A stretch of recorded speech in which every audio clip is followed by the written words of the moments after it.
The following program contains racial and ethnic material that may offend certain sensitive viewers. However, viewers will note that the deprecating racial and ethnic jokes in no way reflect the attitudes or opinions of the management of this station.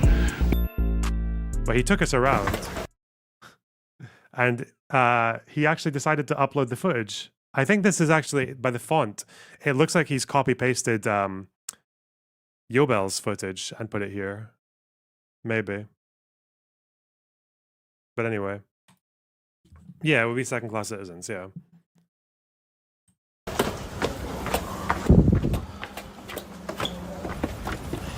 And these steps original stone? Or no, these are Jordanian steps. Jordanian. The original entrance was not through here. Okay. The Jordanians, when they occupied, they made this staircase. Interesting.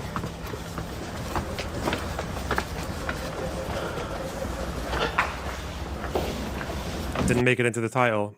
He was getting, like, every other question I asked him, he got really, like, irritated by.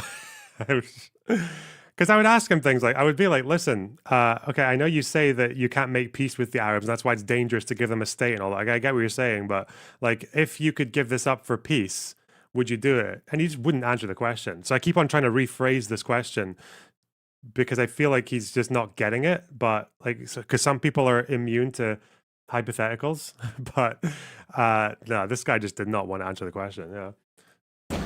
Keep one of these, and that's a very important thing because I want to stress the mothers and the fathers here. This is an ante-room built by the Muslims later on. I just want you to see one thing. This is the way it is. Okay, now look here. This is a famous statement by the sages, Jewish sages, which is 3 places in the land of Israel. The Gentiles can never say we stole because we purchased it outright according to the biblical story. Okay. The tomb of the patriarchs and matriarchs in Hebron, the Temple Mount, and the tomb of Joseph in Nablus Shechem. Those are 3 places that we purchased outright in biblical stories. All from the...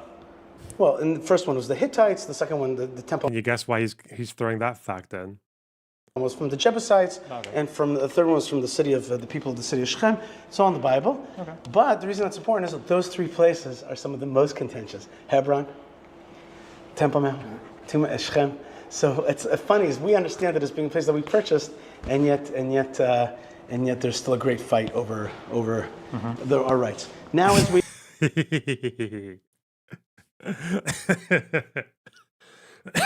The way you just squeezed that in there. Our rights. It's about our rights, mate.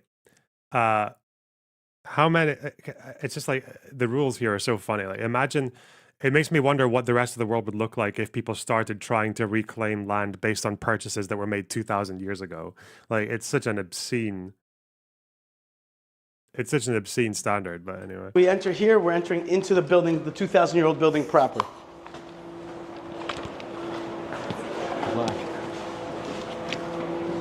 Okay?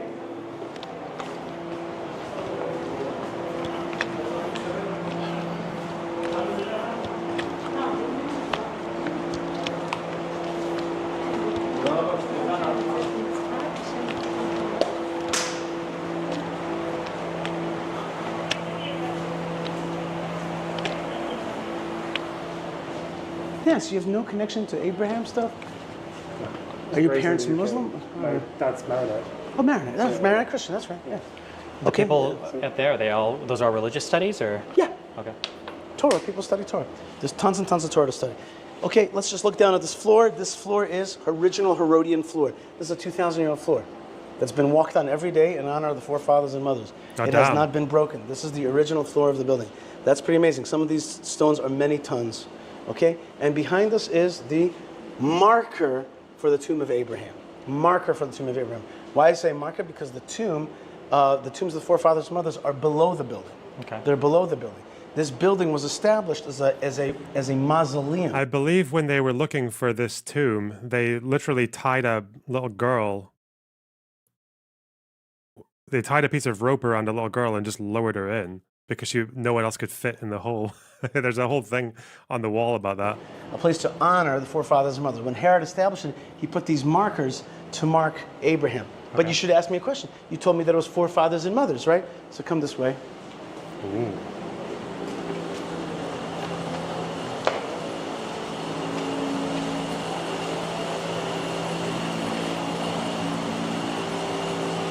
Okay, so we have here a room that in between them, here is the marker for the tomb of Sarah, and on the other side is the marker for the tomb of Abraham. They're buried and represented as side by side, mothers and fathers. Mothers and fathers. This is very important because this is about peoplehood. Okay? Is there like a special ceremony or something for going in and cleaning, or does nobody? Oh yeah, Well, they do that's this. a They do whole- this when they Is there they like a pray. special Is it praying or it's when they do Torah? They do the Torah thing. They stem. ceremony or something for going in and cleaning, or does nobody? Well, ever that's go a in, whole or- complex thing because the cleaning. How little did you guys care about the religious stuff? I really did not care that much. I mean, the building is kind of amazing. The fact that it's that old. But no, not really. I think looking at it now, here's why. Okay, here's why I have this thought process about religion affecting the conflict. Okay, let's say from the Islamic side, because that's what everyone likes to talk to, is on the one hand, I think, well, because it's like outsiders coming to a land that's not really like been theirs for a good period of time, and the locals are like, well, okay, I understand why you're coming here, but like it's not really our problem. Fuck you. And when it comes to religion, I feel like all of the things that you could ascribe to, say, the axis of resistance, the fact that they see what they're doing as like Islamic redemption, as Islam is weak, it's been undermined by great colonial powers and all that, and it needs to redeem itself. And the first way to redeem itself is to get rid of the first most obvious obstacle, which is Israel. This like because it's the cancer of the region. That's what they call it, right? And Jews are obviously, they're not supposed to be defeating Islam. Jews are supposed to be weak, and they're supposed to be submitting to dhimmi status and scattered as like minorities that can't really be contiguous or can't really have any sizable level of power. Like they're supposed to be second class, right? So I get that. And that's why they refer to like Quranic shit when they're making those arguments. But so many of those arguments I feel like are also made by secular pan-Arab nationalists, like because they'll just take it, instead of Islam, they'll just say Arabs. They're like, Arabs were once the great people, like the center of civilization, and they got humiliated by conquerors in Persia, and then the Ottomans, and then the British, and then the American. So, and they need to redeem themselves, and obviously the first most like immediate expression of that imperialism is Israel, because it's the closest thing. So I don't know. I feel like it's weird that like that pan-Arab rationale for hating Israel and also the Islamic fundamentalist one, to me, they seem very, very similar.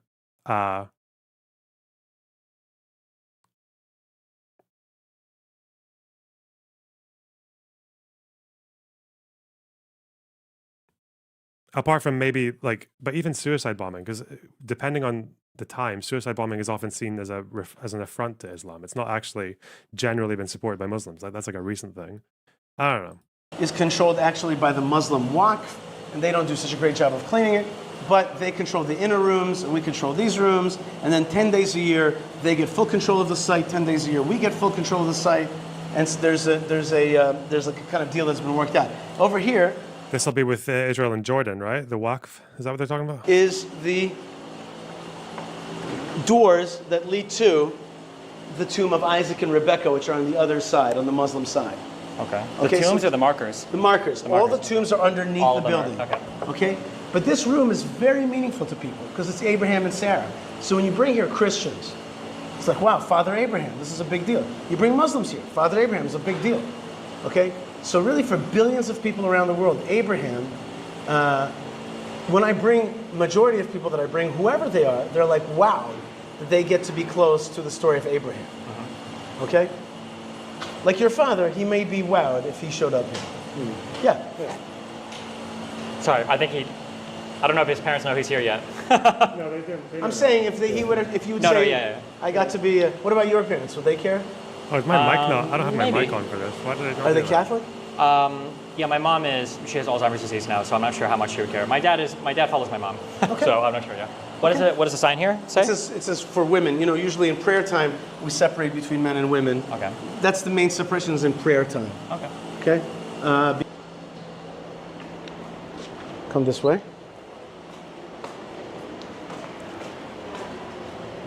Annoys me as a labor Zionist, the attitude of Fleischer and stuff. Yeah, I heard that from Olmert as well. Like, he would always talk about how this is like very antithetical to labor Zionism, because it's not like this. It's settlement building is not really the same as working the land to claim it as your own. Shit, yeah.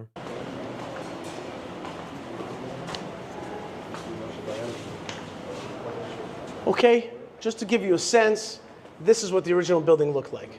It was this mausoleum. It had these 6 markers inside: Abraham and Sarah, Isaac, Rebecca, Jacob, and Leah. Okay, Jacob's other name is Isaac. Yaakov. no, that's his father. Yakub. It's Israel. Oh yeah, of course. Oh. Yes, that's right. Right, Israel is like the super name. Clark Kent. Jacob is like the Clark Kent thing. And so through here is the other side. This is the Muslim side. It's actually very big and very pretty. And over there are the tombs, the 2 markers of Isaac and Rebecca. This was built when again? This building was built 2,000 years ago by Herod, same guy that built Masada, same guy that built the Temple Mount, same guy that built the Herodian, and it has withstood the test of time. Gotcha. Okay, my religious respects. Abraham was like 1,000 years before that, though, right? Or was Abraham at Abraham's 0? 2,000 years ago. No, Abraham was 2,000 years before that. Yeah, 2,000 years before that. Yeah, so how did they like wait. move the body? Did they have like a place where he was buried before, or is it how does that? There was a cave complex below this building. This is a big box on top of a caves that are underneath the ground. Okay, so this was built way after the caves beneath were buried. 2,000 years later. I understand. Okay. 2,000 years later, okay, was this building built, right? So 2,000 years, huh? That's why they call it cave. Because there's a cave, but it's underneath the building. That's why I just call it Tomb of the Patriarchs and Matriarchs. I don't call it a cave because you're not going to see the cave. Okay. Noam Arnon, the guy that you met, Dr. Arnon, he's one of the people that went down into the cave complex. Was one of the last who was allowed, I think, Yes, right? Yeah. correct. Okay. He was one of the people that was really down there, so that's very special. Oh, 6. Does that lead to the cave? Yes, that's the cave. That's where he went down. The staircase through a corridor, and through this corridor, and ended up at the entrance of the cave complex below. 12-year-old went there. Correct. Here's the story of the 12-year-old. Here she is. She went. She Look at her. Look at her go. predated, she predated Noam Arnon by some. They had to get a little fucking nipper to go. years, I think. Yeah, 13 years. She went down there first.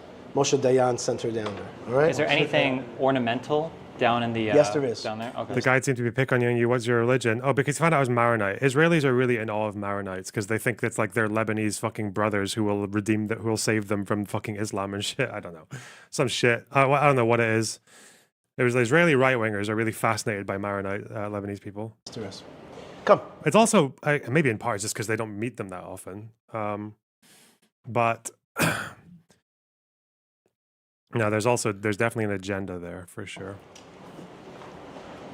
Moshe Dayan sent her down there, what, to make sure it wasn't destroyed or damaged or anything? Or? No, he wanted. He was an amateur archaeologist. He wanted to explore it. Okay. You want to have a look? Wait, he sent the little girl down, or he went? Well, why didn't he go down? Lower it because it's a small well, which is like a small hole. Okay. All right. Yeah. She's lowered into a small hole. Because he couldn't fit. Come closer to me. I don't want to interrupt people. Okay. People are praying here.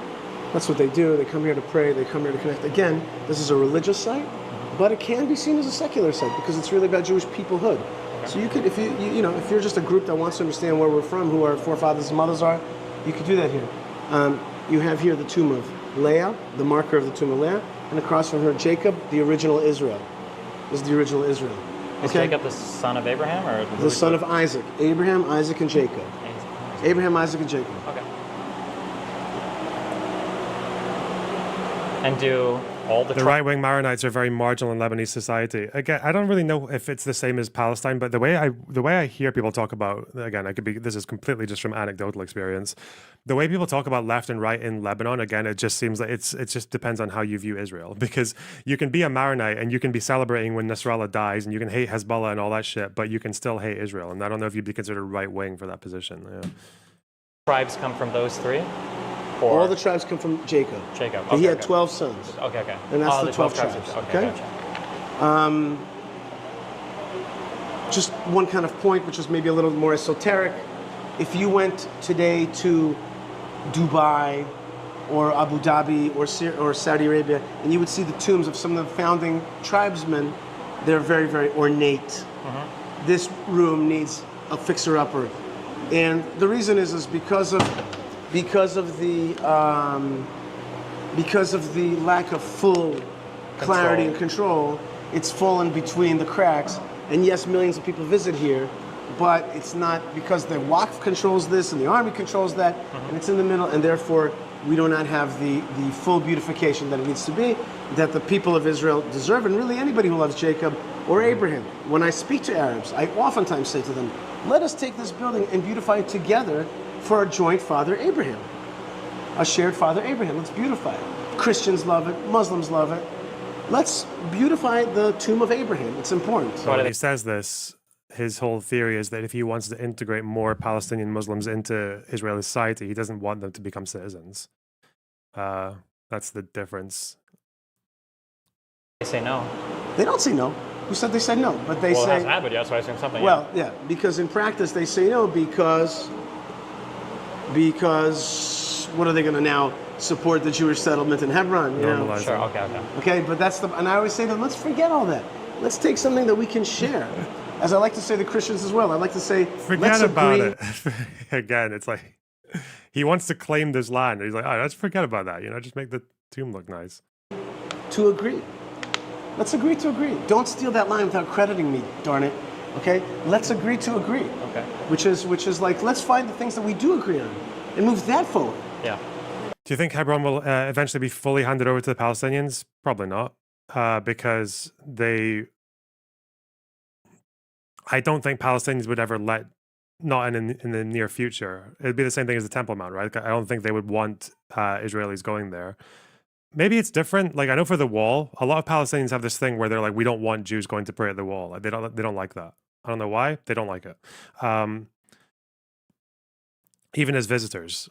So what that means for the tomb, I don't know. But I imagine probably the fairest thing would be that if Jordan already has a stake in this place, then I'd imagine that the better solution would probably be something to do with the something that overlaps with the same solution for the Temple Mount. It's just make it an international area.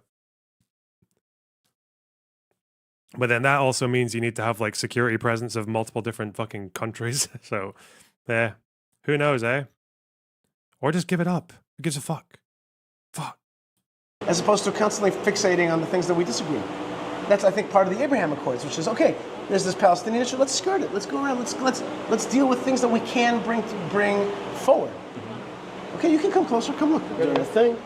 But let's do a little selfie together right here. Let's do that. Just me and you guys. Yeah, sure. Fucking do it. selfies, man. Yeah. Good. Let's let these nice gentlemen do their thing. Good. Let's go. Is there anything to be said for, because I don't know, for like the way that Jews would construct things traditionally in like a more simple manner rather than super ornate? Is that like part of the tradition, or is it not at all? Or Well, I don't know if you saw this guy. This guy is more simple manner? this guy's got it worked out. Look at him. Look at him go. Look at that.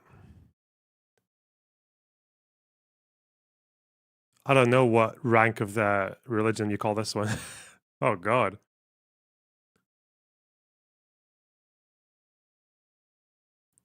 And Gandalf the White.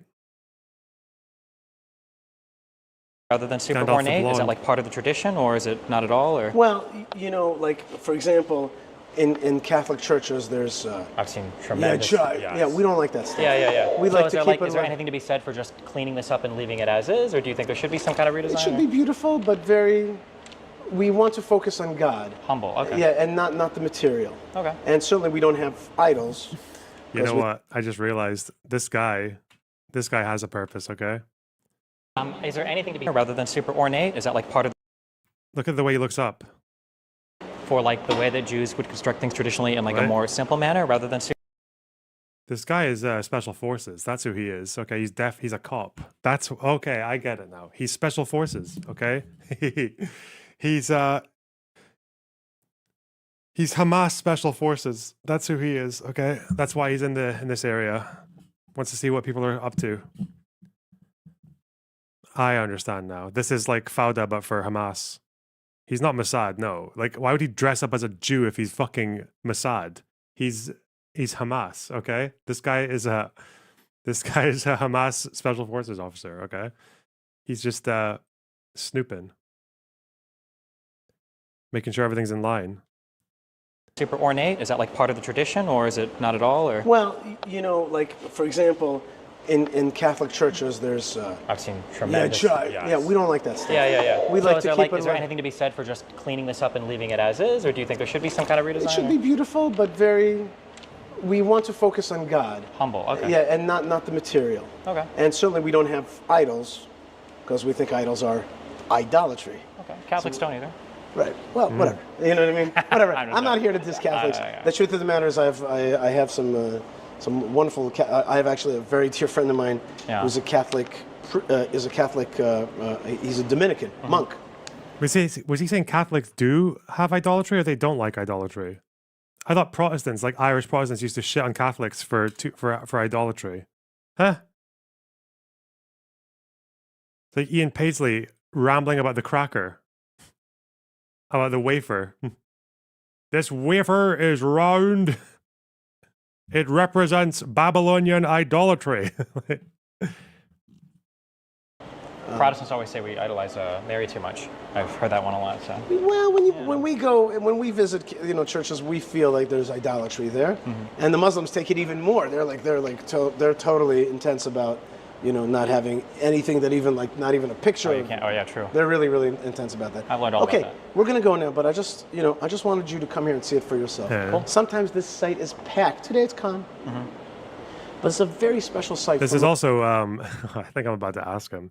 If you guys don't remember, this is also where Baruch Goldstein, the settler terrorist guy, walked into, I think it's that part there, the Muslim area, and just murdered, 30 people? Was it more? Hang on, I can't remember how many people he killed. As a way to sabotage the peace process. This is the guy in Ben Gvir has the picture of him on his wall, or did have the picture of him. He injured 125. How many people did he kill? 29. Yeah. Most for really people around the world. 95. Holy sites tend to be inhabited more on Shabbat. Yes. Yes. Okay. Yes, Shabbat. But No, 94. here there'll be just in a few minutes a bus will come here and fill this place up. People come to this spot. Okay. Even though Hebron is dangerous, even though it's a militarized zone, even though a million things, people do come here. People do come here and connect with this spot, not just religious people. People come here and it's an important site in Israel. That's another thing. If you want to understand Hebron, you can't understand Hebron without understanding this thing at the heart of it, which is the tomb of the patriarchs and matriarchs. It's a key, it's something that you cannot easily just be well, Hebron, just cut it out, who cares? This is a key component to Jewish history. And it's, of course, in the Bible, tells the story of the purchase of this thing. So it's a 4,000-year-old thing with a 2,000-year-old building. And you see that people come here, all kinds of Jews. It's an important site. Okay. Jewish and Muslim sites are really close together. Yeah, there's a door. So when Mr. Goldstein did his thing, did you people get hurt? Dr. Goldstein. He didn't go to doctor school for you to call him Mr., okay. but Oh, God. His mood just completely shifts when I ask about Goldstein.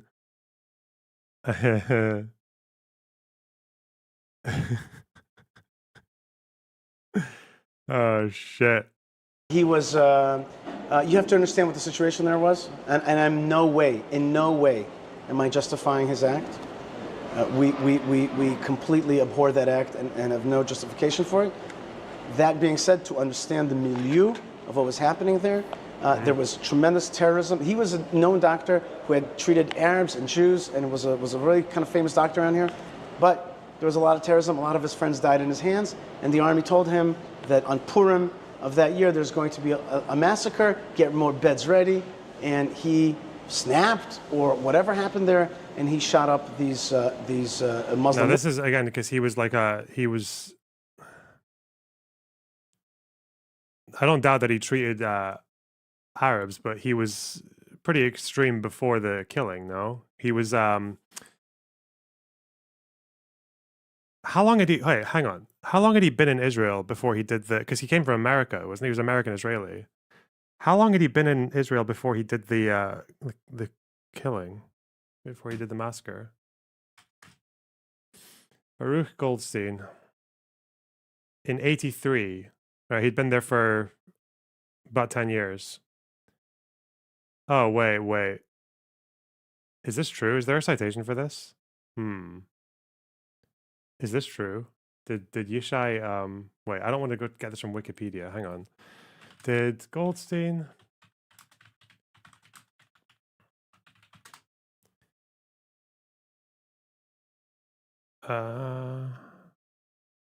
LA Times profile. This is about him in 1994. Worshiper of that year, there's terrorism. A lot of his friends died in Jews, and it was there was tremendous terrorism. He was a known doctor in the milieu of what was happening there. There was tremendous terrorism. He was a known doctor who had treated Arabs and Jews, and was a really kind of famous doctor around here. But apparently, this is about him in 94. Healer and militant killer chose violence. Gunman, a doctor who often refused to treat Arabs. He didn't mention that to me. Often refused. So I guess he did treat some, but he often refused. Interesting. And yeah, he was in the Jewish Defense League. Was he before? He was in the Jewish Defense League before he left America.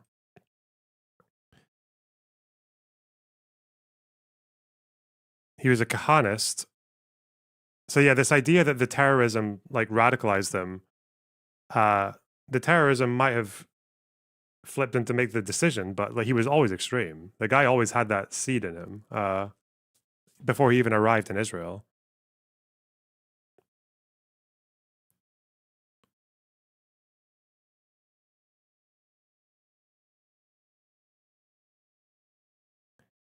He noted that Arabs of Israel have an average of 8 children per household, and contrasted that with an average of 2.9 per Jewish home in Israel. These rates assure Israel of an Arab majority in 70 years unless steps are taken to prevent this from occurring. Okay. He wrote that in a letter to the New York Times before he even graduated, or just after he graduated from medical school. Huh. Yeah, this guy is, this is not like a well-meaning, peace-loving doctor who snapped because of terrorism. That's not really what happened. This guy was radical for quite a while. Okay. Hey. Whoops. Uh-oh. But there was a lot of terrorism. A lot of his friends died in his hands, and the army told him that on Purim of that year, there's going to be a massacre, get more beds ready, and he snapped, or whatever happened there, and he shot up these Muslim worshippers. And after that, they separated this building so that Jews and Muslims would not kind of have friction between them. Okay, and we also have a deal, as I said to you, 10 days a year they take full control, 10 days a year we get full control of the building. I was asking because if he was using grenades, would Jewish people not have got hurt as well? I don't actually He know. was not using grenades. He came early in the morning. Yeah, I thought because I was trying to ask him just because like it's so close together. Was there not like a risk that he would hit fucking like Jews as well? But yeah, no, I thought he used grenades. He just went in with a gun and just fucking sprayed, didn't he? And I think he died because the people who survived managed to like overwhelm him and beat him up, and then he just died. Yeah, and they just beat him to death. Not a good story, man. Fuck that guy. And I'm pretty sure he like his motivation for doing it was to kill the peace process. It was the Oslo Accords. Wait, let me double check because now I don't trust my memory on any of this story. How did he die?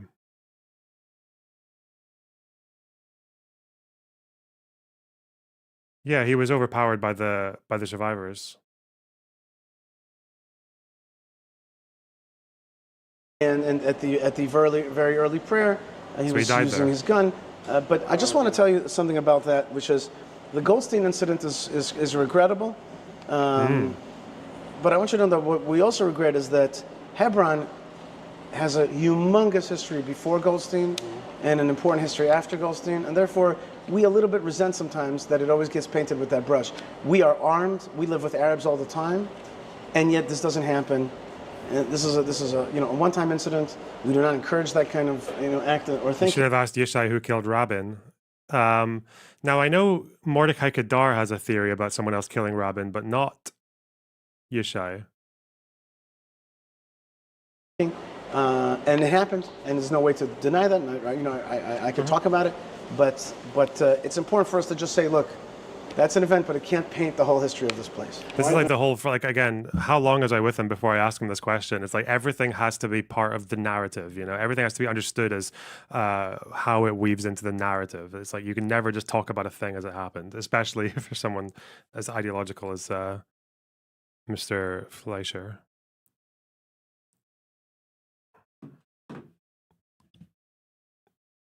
10 days a year thing. Why do Because there are days where the Muslims want to pray big. Loner, did it get it brought up how Destiny thinks that West Bank settlers, including this guy and his family, are game targets to be killed by the Palestinian resistance? No, I don't think that bit got brought up. No.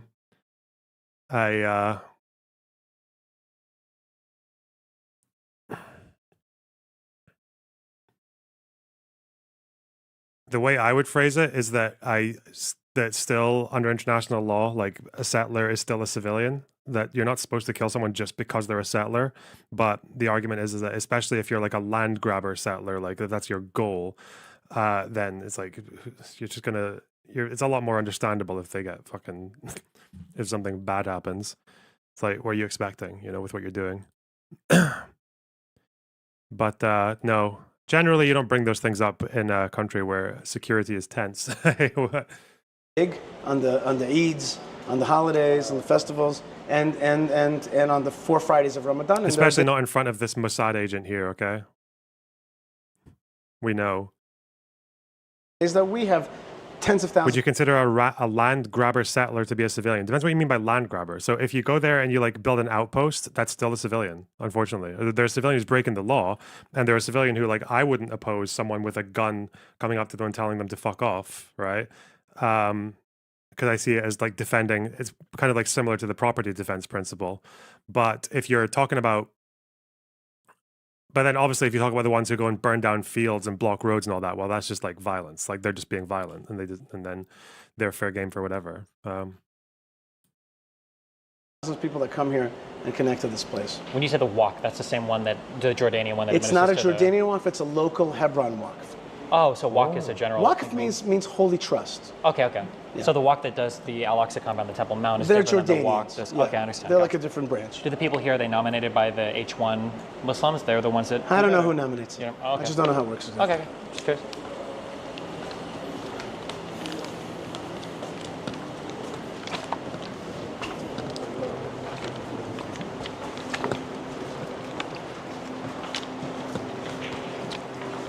שלחתי לך משהו מעניין מג'רוזלם פוסט. אני אראה. מה, הערבי הזה? לא. ערבי שהתגייר? לא, עזוב אותי. לא, זה סיפור מעניין. על הסגן של חיית ויילדרס. יפה. מי זה? בוסמן? לא, מרקובסקי. אני אראה את זה. אני אראה את זה. ירון, ילד תעשה לי ככה. שלחתי בוואטסאפ. כן. נולד בתל אביב, היה בישיבה, היה ראש What are הליכוד. they saying?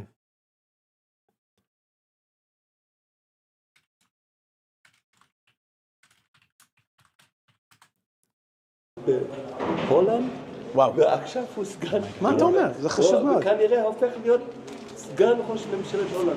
בעזרת השם. אני אקרא את זה. כל הכבוד על היוטיוב, תסתכל. ברוך השם, ברוך השם. אוקיי, guys, come on.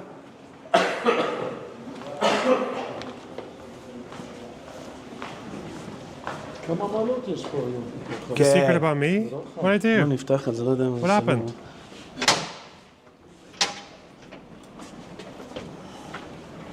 חם, חם, חם. Okay, you guys. I just want you to know that when I give this tour, it's an easy hour-and-a-half tour. there's a million things to talk about here. But okay, today we're doing the more... Go on quick. Yeah. Okay, you guys have a date. I don't want you to miss it. What?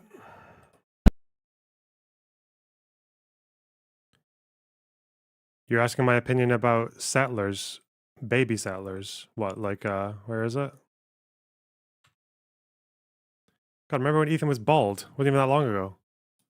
Understand what you're saying, but this dude just called babies militants. No, they have to exist under endless occupation in the West You know Bank. what? And that's why I say, if it was settlers, that would be a lot more understandable. But let's not obfuscate, okay? I understand what you're saying, But this dude just called babies militants. No, I understand. And there are baby settlers as well. But there are baby settlers as well. There are babies in the settlements. But the babies that killed were not. I know. Okay, so here's now that we establish that, no, hold on. Now that we establish that, the other school of thought here is that all matter of Bro, okay. I just thought it's good to throw in these reminders every now and then because people are trying to like. There's this whole thing where I don't doubt Hasan will try to do it again, is trying to shoehorn me into apparently supporting like the fucking murder of children. Meanwhile, okay, dude, sorry, little bub, you're never gonna get a clip of me saying anything like that in such a direct way. Oh god.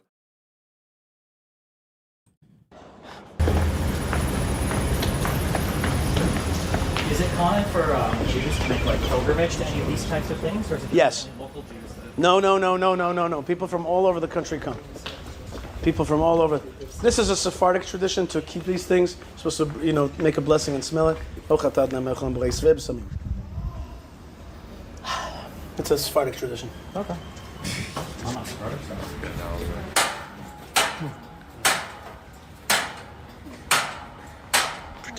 Are we going to see the Shawada Street too? Is that the one with the fencing thing over it? Is that the segregated part where people throw trash?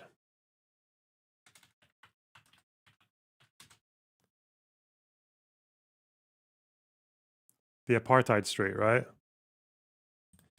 So I mentioned it to him, and he was like, "Oh yeah, that's the one that the people always take for the propaganda stuff. Look at the segregation. I could show you. I could show. Yeah, we'll show you. Why not?" And then he never showed us. Yeah, that's what. Yeah, this one, right? Yeah, he never showed us this. I asked him to show us it, and he just kind of conveniently forgot about it. Yeah.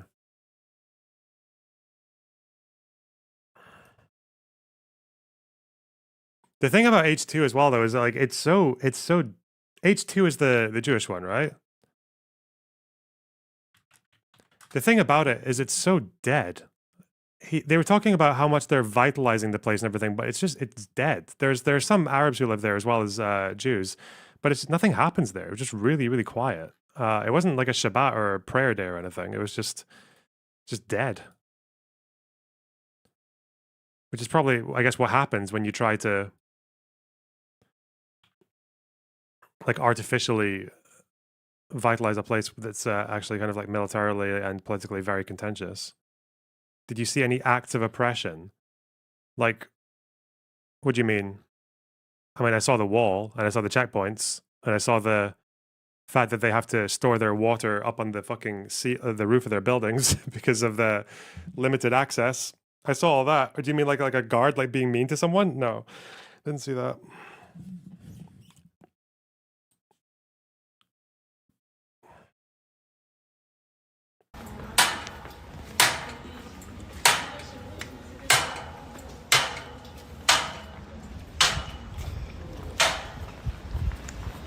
Let's do it.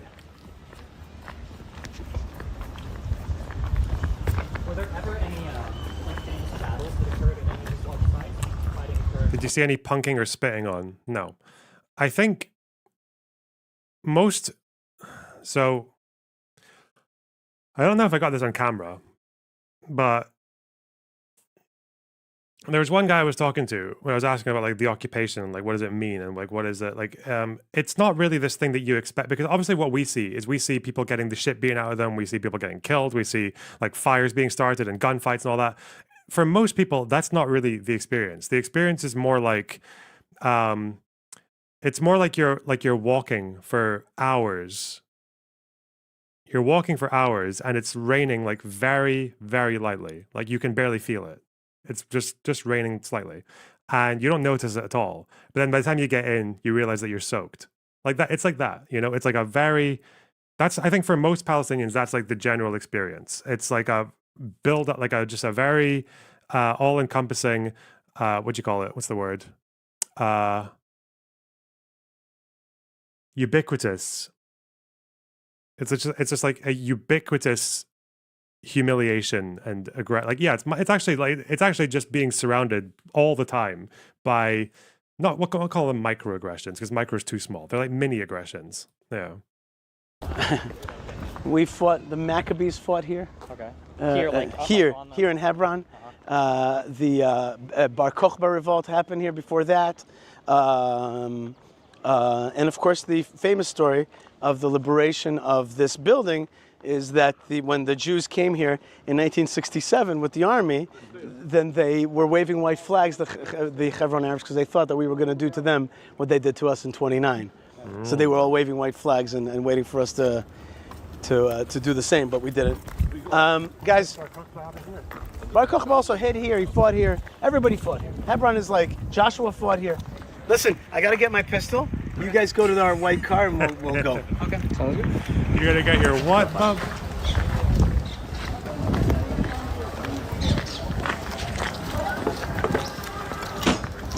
Toda.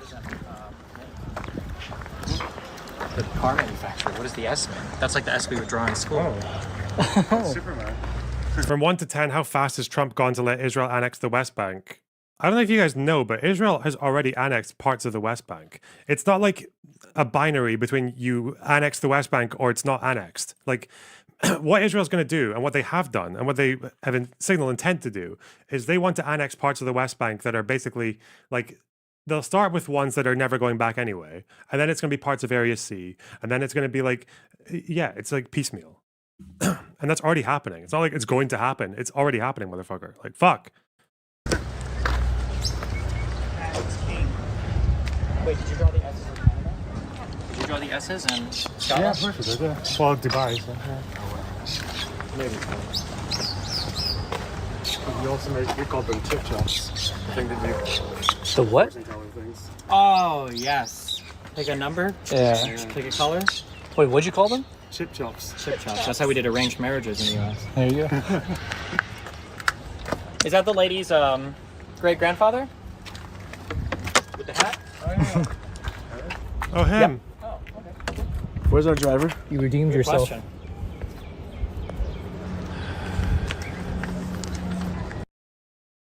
Don't know if you noticed that there, but he did, in fact, find his pistol. There it is. Anyway. So this was just Yobel's little clips that we used. Huh.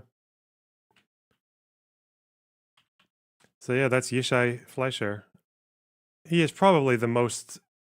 Yeah, he's probably the most politically extreme figure that we saw there.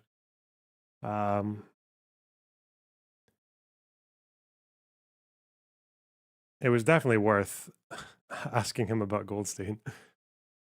Because the way that he answered that was very revealing, I think. Okay. That's what you're up against, though. That's what the West Bank's up against. Seems like a nice guy. I mean, you can be the nicest guy in the world, but you can also be a massive danger to the sovereignty of another people. Like, it's just...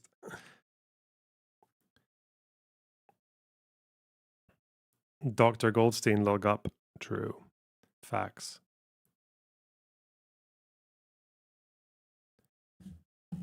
How is he releasing footage before you guys? That footage has already been up. Chill. Do you think under Trump, Israel will annex all of the West Bank? Probably not. I don't think Israel has any interest so far in annexing like Jenin refugee camp. You know, that's probably going to be a while. I'm also really interested to see what happens with the PA, because we know that the PA have are trying to. It feels obvious. I don't know if there's any other explanation that their the PA raids on Jenin refugee camp seem to be a signal that they are interested in trying to be more responsible governors in terms of dealing with Hamas and dealing with armed militants. Probably because they want to show themselves to be a partner for governing in Gaza. But that's just a guess. I don't know. And I don't know how effective they've been in cleaning house in Jenin. Yeah, they also banned Al Jazeera Arabic. They did do that, yeah.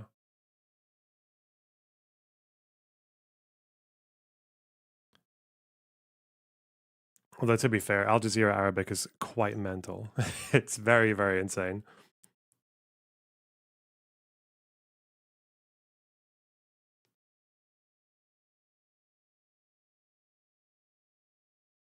Anyway.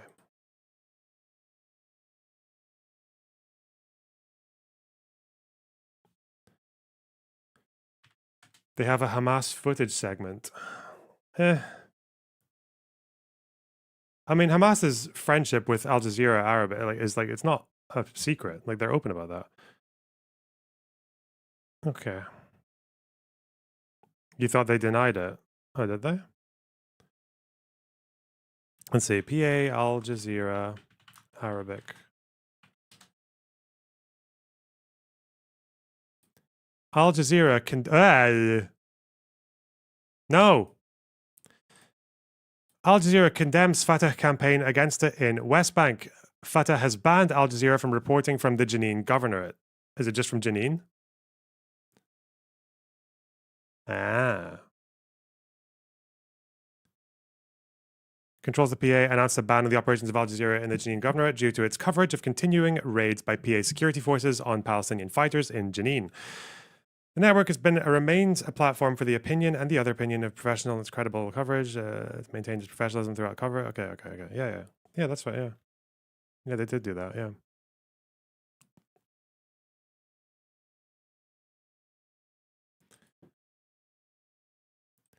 Damn, Mahmoud Abbas with his with his second wind as a 90-year-old, his 80th wind. 1000th wind.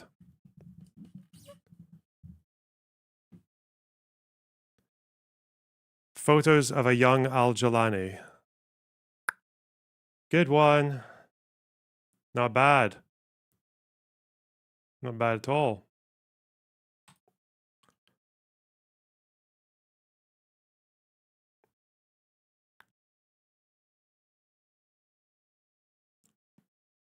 Okay.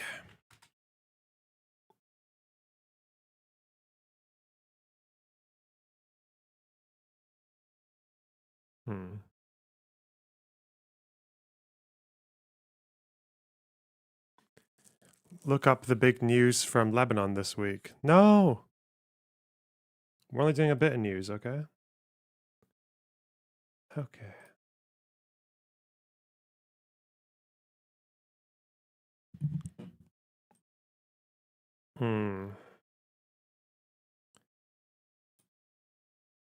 What's this? Casey Tron running a subathon on autopilot, streaming movies and looping clips of herself pretending to be live. Uh-oh. Hey, big brother. Oh shit, there it was.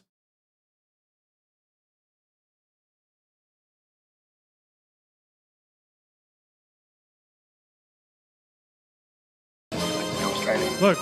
Hey, big brother. Remind me of your Christmas plans again. You know how I'm going to Colorado with Martin's family and mom and dad are doing that Mediterranean cruise. People saying you lectured me about this already. I don't have any plans. I'm just going to be writing. You should go home with Jolie. What? You know, spend Christmas in Louisiana with the Guidrys. What? You're always saying... Can I play this? Because it's like a film? Holy shit. Well,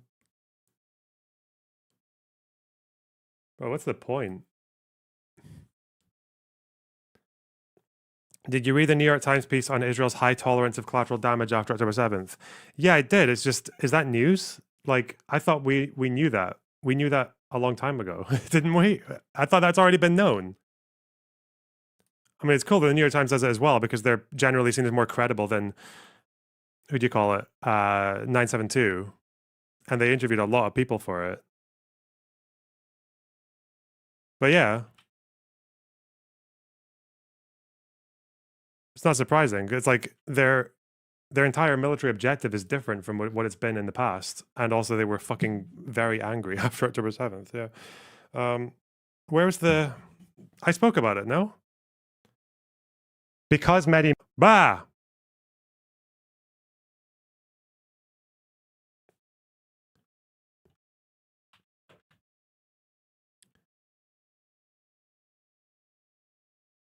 To put on the north of Gaza last month, and that it seems to be that even according to the US, they have not met up to their obligations and they haven't effectively reversed that policy yet. We have whistleblowers when it comes to uses of disproportionality, of them being very, very like tolerant of high collateral damage for military targets that are generally not worth the amount of civilians that are dying. We have whistleblowers. Okay, yeah, I already knew that. Okay. We could do if the New York Times article has any like extra information, then I could maybe do it, but I didn't bother. I just skimmed it. I was like, okay, yeah, seems like that's should have been obvious. Okay.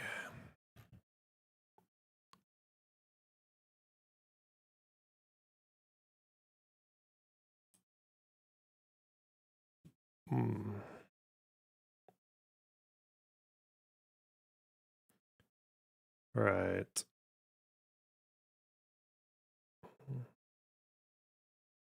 Oh no. There's no way.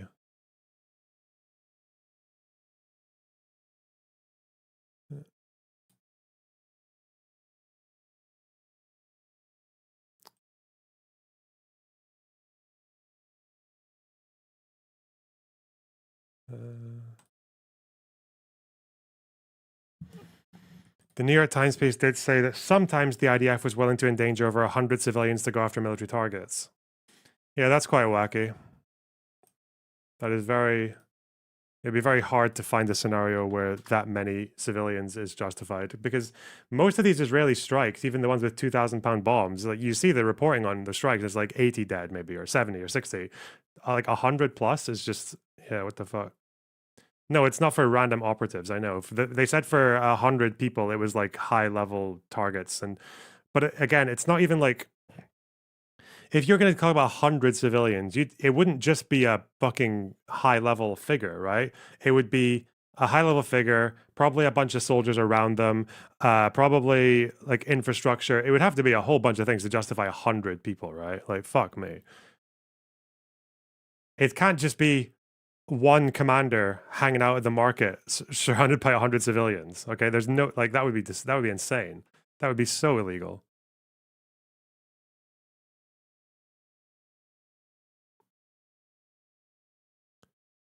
Oh no, no way. There's no there ain't no heckin' way we're doing a Hasan hate watch. No. No.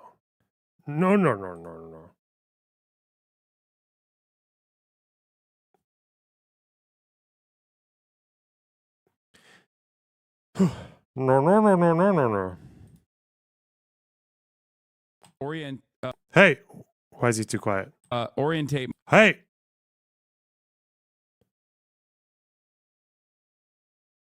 Orientate myself. I thought something could happen simply for my being perceived as Jewish without actually being Jewish. And this provided me with a window into the fear some Jews are experiencing in the streets of Britain and Europe at the moment. It's not normal to be asked if you're a Jew at random and unprovoked. It literally is, dumbass. It is. We just... This clip is out of context. Yeah?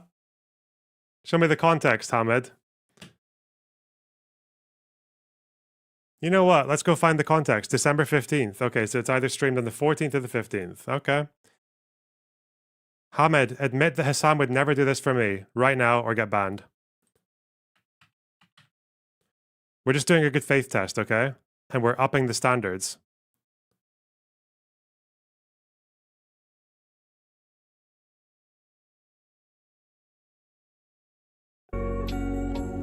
Don't just say yeah. Say, Hasan would never do this to you because he is a bad faith fuck. All right, go on.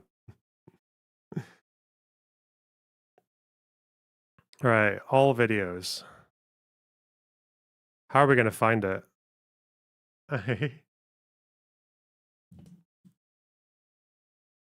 How many days ago are we talking here? Oh, God.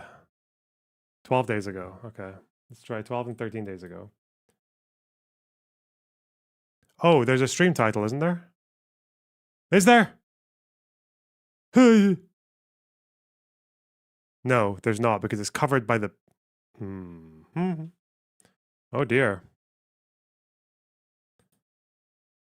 Well, oh, I thought... I thought it would stand out. I thought this section would stand out because he's on a tweet, right? The problem is, Hasan's always just looking at tweets. He's always tweeting out. There's so much Twitter here. Twitter. There's more Twitter. There's been more Twitter. Oh, fuck. That does not narrow it down. Okay, thanks, Hamid. Really appreciate that. Got my back. One of the bros. One of the boys. Oh, outfit. That ain't it. Wait. Why does it look like it changes? Okay, it is this one. No, is it? The fuck? If you knew anything about... No, it's not. Oh, fuck. Okay, it's not this one. So it's the other one. Unless that white bit on his collar just... No, okay. Try the other one. Why does he look like he's at a hairdresser? It looks like he's wearing the gown that you go get at a hairdresser. Okay, here we are. This is the stream. Okay. Ooh. Is this it? Hanukkah. Okay, wait, this sounds relevant, unless he just looks at Jew posts all day. Charlie Benty Astor? Yeah, okay, that's the person. Okay. But this looks like a different tweet.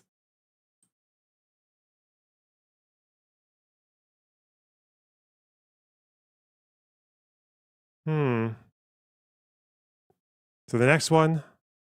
Okay.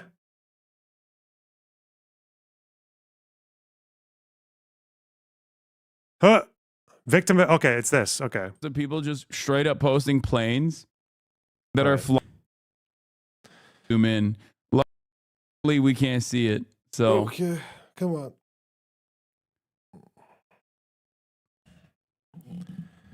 Right. We're context broing. Why it's so quiet? I have seen a lot of stuff about the drone stuff. What? That I think is really funny. Like I don't. Hey. Okay. Here we are. Like people are not being normal about this at all. Oh yeah. Like people are like I've seen a couple posts of people just straight up posting planes that are flying above their house or whatever, and they're like, "This is where's a it drone." going to the tweet? Is hey, I never know which way. All right. Being mentally ill on the timeline, okay. but people think it's an Iranian mothership, and I love that. Okay. Anyway, speaking of people being mentally ill on the timeline and getting rewarded for it, this lady or person, man, I don't know. They're British, so I never know which way British naming conventions go. Wait, where's the? And someone said they're a detransitioner, so I don't know. Oh, we hate those ones. I apologize. I'm not, trying to misgender this person. But okay, here we go. So mentally ill. Okay, good start. Anyway, they said Jews are being targeted in the streets of Europe. This has made newspaper headlines all year. I'm not Twitter. Okay, that's a lot of Twitter. saying anything happened to me. I'm not saying I'm a victim of anything. The point is, for a split second before I could orientate myself, I thought something could happen simply for my being perceived as Jewish without actually being Jewish. And this provided me with a window into the fear some Jews are experiencing in the streets of Britain and Europe at the moment. It's not normal to be asked if you're a Jew at random and unprovoked. It literally is, dumbass. It is. If you knew anything about Judaism, or if you actually had ever been around at least Orthodox Jews, you would know that, yes, this is an interaction that does occur. Okay? Like, what are we talking about? This is the one lady where you're like, don't stay outside. Yeah. Lady, go inside is right. No, you should not touch grass. Okay? You should perhaps stop touching grass. Jeez. This is my favorite anti-Semitic hate crime. Okay, so we've moved. Okay. Hi, Adam. You're Different right. person now. Okay. Oh, Chelsea Clinton. Okay, so apparently 30 minutes is the context. Okay. Congratulations, Thai Guy 2022. So we have to go 16 minutes back for the context. I see.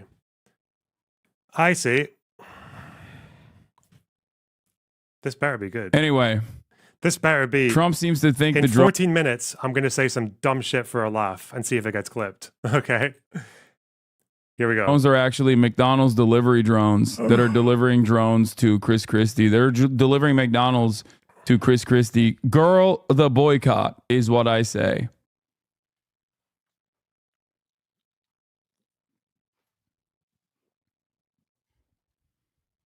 Okay, it's coming. People are saying it's Iranian drones coming from the mothership off the coast. Yeah.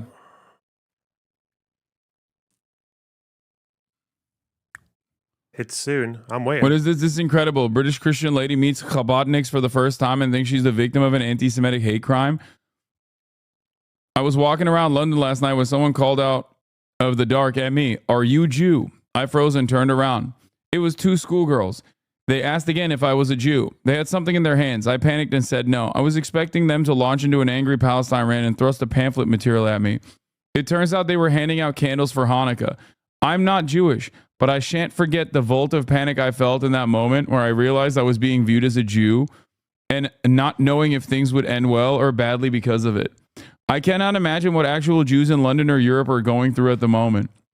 I felt paranoid for the rest of my trip. Whilst their offer of candles set my mind at rest and the world became a better place for a moment, it is easy to imagine such an interaction going in the opposite direction. That is fucking amazing. Why do people not feel embarrassed to write stuff like this out and just hit send on it? Why is this the context? Why is this making We've it different? moved on from the Jews are tired. I saw a sign that said free parking and I thought free Palestine. The Jews are tired, which is a classic banger fartlow take. To I perceived what it's like to be a victim of an anti-Semitic hate crime. Where do the Orthodox Jews come in here? What? Remember, I've told you this before, but there is this attitude that Christian defenders of Israel have where they're more Jewish than actual honest to God Christians Jewish. And it's so funny. They literally behave as though It's because they're handing out Hanukkah candles. That's not the point.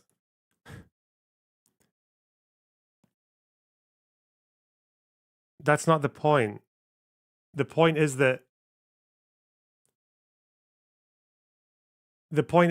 someone coming up to you randomly and just asking you if you're a Jew, yeah, maybe they're doing it just to hand out Hanukkah candles, but the point is that in this environment where anti-Semitic hate crimes are spiking, okay? Right? They're spiking. They're pretty high right now. Higher than they've been, I think, in quite a while in Europe and America. So someone randomly coming at you in the street saying, "Are you a Jew?" might make you think, "Oh, wait, shit, is there trouble here?" So, no, generally speaking, that might be a little bit worrisome. Orthodox Jews ask random people if they're Jewish to convert them. Did this person... Okay, I'm sorry. First of all, that's not true. They don't go up to random people and say, "Are you a Jew?" Like, no, they don't do that. Second of all, if they're Orthodox, you'll know because they look fucking Orthodox. Judaism, or if you actually had ever been... Okay, so that apparently provides context to the clip. Okay.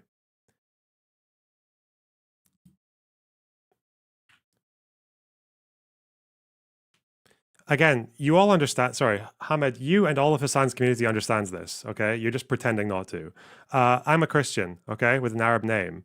I've been asked in the past, "Are you Muslim?" Mostly people are just curious, but every now and then, especially post 9/11, post 7/7, some stranger hears your name and says, "Are you Muslim?" Yeah, that makes you a little bit scared. Sometimes, yeah. Because often in the UK, if someone is asking you that for very little reason, then you might think, wait, trouble is about to ensue. Like, okay? So, you understand this. Fuck you. 7/7, July 7th, when the London bombings.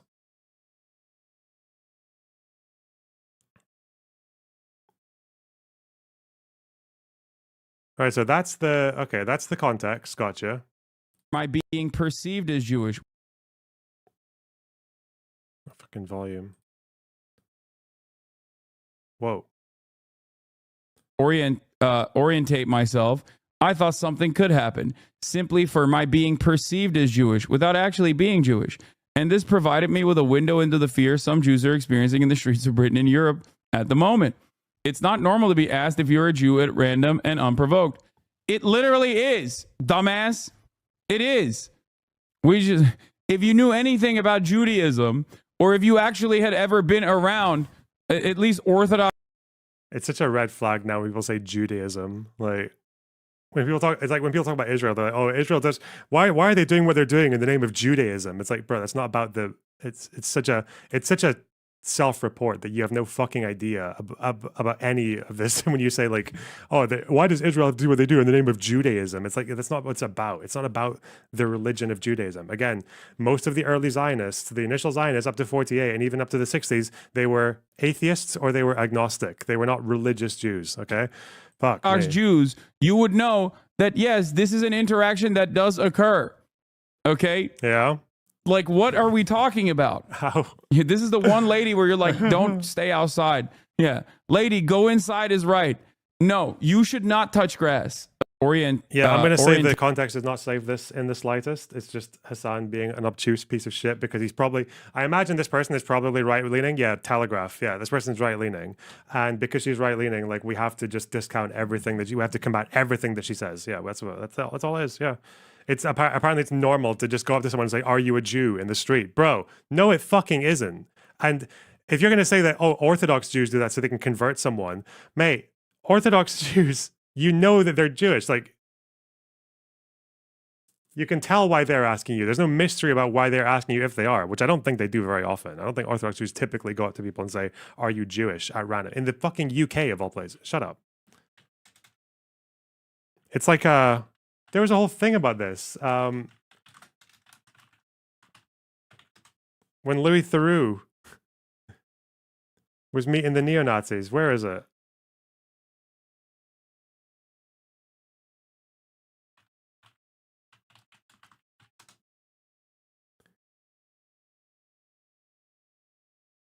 Hasan later said in the VOD that it happened to him. You are so stupid, Hamid. I don't... Fuck, you're so dumb. You're so dumb. Yeah, it's happened to me as well, by the way. Do you know who most likely asks me if I'm a Jew on YouTube, like through the internet on comment sections? It's fucking Nazis, okay? Where is the clip? God, you're so dumb. Oh my fucking God. Did this person say anything about them being Orthodox people who were asking them? Holy shit. Where is the Louis Theroux when they ask him if he's a Jew? I can't find it. I'm Louis Theroux. Orthodox Jews do ask. You're such a moron. You're so stupid. I can't, like, you're so dumb. You're so fucking freakishly dumb. Were these people, did this person say anything about them being Orthodox Jews? Oh my God. Let's talk about stats, okay? Let's talk about probability, right? Say I'm on the internet, okay?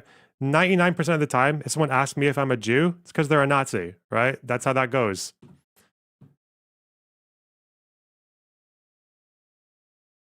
Most people who randomly ask people if they're Jews are not just like, unless they're literally dressed up the part, it's probably not an Orthodox Jew. Oh well, it's fine. It's okay. It's all memes. People only communicate in memes. They're not serious. They don't really care about they don't care about context. They don't care about the facts. It's just like, let's just defend our team at all costs and attack the other team at all costs, right? It doesn't matter what's true or what's not. It doesn't matter how good faith we're being. It doesn't matter if we're applying double standards. None of that matters. That's not important. It doesn't matter how logical the argument is. Just has to sound good enough.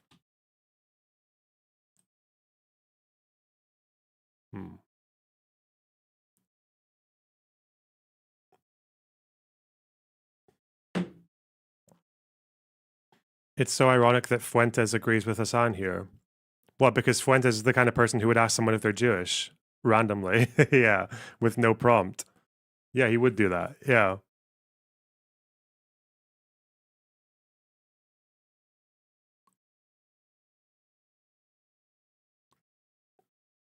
Now I am wondering.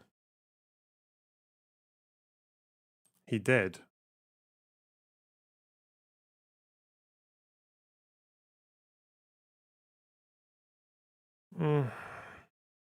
Where's the Louis Theroux?